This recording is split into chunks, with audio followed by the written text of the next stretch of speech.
वैसाखी को अक्सर रंगों, संगीत और उत्सव के त्योहार के रूप में देखा जाता है, लेकिन इसका वास्तविक अर्थ इससे कहीं अधिक गहरा है। यह एक ऐसा दिन है जो हमें शांतिपूर्वक रुककर विचार करने के लिए प्रेरित करता है। केवल इस पर नहीं कि हम क्या मना रहे हैं, बल्कि इस पर भी कि हम क्यों मना रहे हैं। पारंपरिक रूप से वैसाखी पंजाब में फसल कटाई के मौसम का प्रतीक है।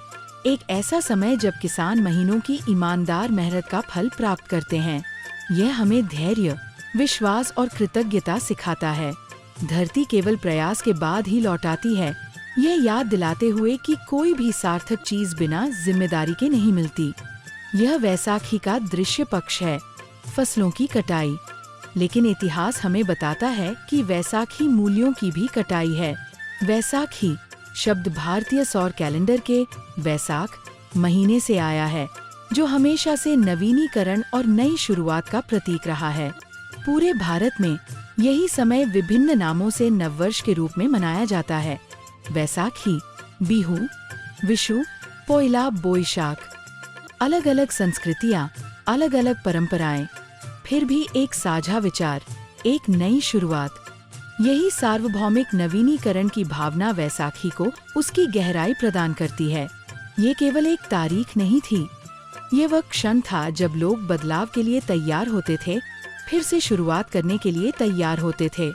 इसी कारण गुरु गोबिंद सिंह जी ने 1699 में खालसा की स्थापना के लिए वैसाखी के दिन को चुना। उनका ये निर्णय न तो संयोग था और न ही केवल प्रतीकात्मक, यह रणनीतिक, विचारपूर्ण और दूरदर्शी था। वैसाखी वह दिन था जब बड़ी संख्या में लोग एकत्र होते थे और नवीनीकरण का विचार सभी के लिए पहले से ही स्पष्ट था। गुरु गोबिंद सिंह जी ने इस अवसर का उपयोग भूमि या ऋतु को नहीं, बल्कि मानव चेतना को जागृत करने के लिए किया। हजारों लोगों के सामने खड़े होकर गुरु साहिब ने एक ऐसा प्रश्न पूछा जो शारीरिक शक्ति की नहीं, बल्कि आंतरिक सत्य की परीक्षा लेता था। कौन है जो धर्म और सत्य के लिए खड़ा होने को तैयार है, भले ही इसकी कीमत सब कुछ क्यों न हो। वहाँ कोई आदेश नहीं था, कोई दबाव नहीं था, केवल साहस का आह्वान था। 5 साधारण व्यक्तियों ने आगे कदम बढ़ाया। वे इसलिए आगे नहीं आए क्योंकि वे निडर थे, वे इसलिए आगे आए क्योंकि उन्होंने भय पर सत्य को चुना।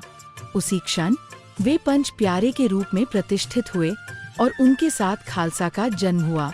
एक ऐसा समुदाय जो विशेषाधिकार पर नहीं, बल्कि अनुशासन, समानता और सेवा पर आधारित था। खालसा की स्थापना शक्ति या प्रभुत्व के लिए नहीं थी, यह जिम्मेदारी के लिए थी। उस समय जब समाज जाति, उत्पीड़न और अन्याय से विभाजित था, खालसा एक याद दिलाने वाला प्रतीक बना कि आस्था को कर्म के माध्यम से जीना आवश्यक है। करुणा के बिना साहस खोखला है और जिम्मेदारी के बिना भक्ति अधूरी है।